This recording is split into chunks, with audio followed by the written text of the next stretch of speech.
কি তথ্য আছে আপনার কাছে একটু জানতে চাই।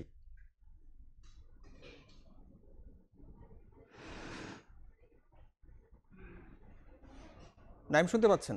রাজধানীর ধানমন্ডির ৩২ নম্বর সড়কে আজ দিনভর যে উত্তেজনাকর একটি পরিস্থিতি ছিল, সেই পরিস্থিতি এখন সময়ের সঙ্গে সঙ্গে স্বাভাবিক হচ্ছে।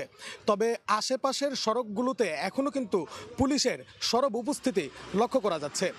আমরা যদি একটু জানিয়ে রাখতে চাই, এখন পরিস্থিতি কিছুটা স্বাভাবিক হলেও রাত 10:30 পর্যন্তও কিন্তু এই সড়কগুলোতে আইনশৃঙ্খলা রক্ষাকারী বাহিনীর সঙ্গে বিক্ষোভকারীদের ধাওয়া পাল্টা ধাওয়া চলেছে। তবে মূলত রাত 10:30টার পর থেকে এখানকার পরিস্থিতি নিয়ন্ত্রণে নিয়েছে পুলিশ, সেনাবাহিনীর সদস্য সহ বিজিবি সদস্যরা।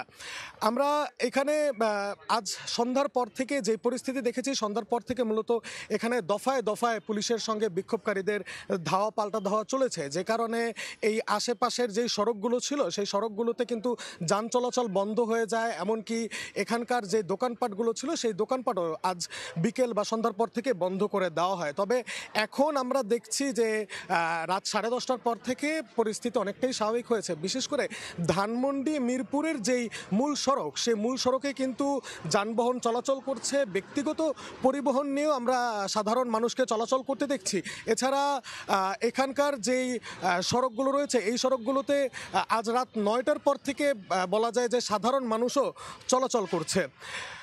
আমরা যদি আজকের দিনের ঘটনা থেকে বলতে চাই, মূলত আজ দুপুরের পর থেকে এই ধানমন্ডি ৩২ নম্বর সড়কে কিন্তু বিক্ষোভকারীরা অবস্থান নিয়ে আইনশৃঙ্খলা রক্ষাকারী বাহিনীদের সঙ্গে ধাওয়া পাল্টা ধাওয়া চলছিল। কিন্তু এরপর থেকে সন্ধ্যার পরে বিভিন্ন জায়গায় হচ্ছে সাউন্ড গ্রেনেড নিক্ষেপ করে বিক্ষোভকারীদেরকে ছত্রভঙ্গ করে দেয় পুলিশ।